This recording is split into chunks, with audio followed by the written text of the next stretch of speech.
এবারের বিশ্বকাপের অন্যতম শক্তিশালী ও ফেভারিট দল স্পেন। তাদের বিরুদ্ধেই ভজিনিয়া দাঁড় করালেন এক অভেদ্য প্রাচীর। স্পেনের অসংখ্য আক্রমণ, একের পর এক শট, কোনো কিছুই টলাতে পারেনি তাকে। কেপ ভার্দোর অতন্দ্র প্রহরী হয়ে দাঁড়িয়েছিলেন ভজিনিয়া। বয়স 40 ছুঁয়েছে।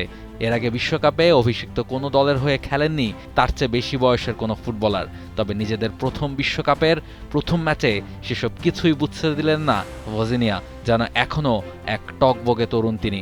অথচ এই ভজিনিয়া খেলেন পর্তুগালের সেকেন্ড ডিভিশনের ক্লাব শাভেজের হয়ে। বিশ্বকাপে খেলতে এসেই ভজিনিয়া হয়েছেন ম্যান অব দ্য ম্যাচও।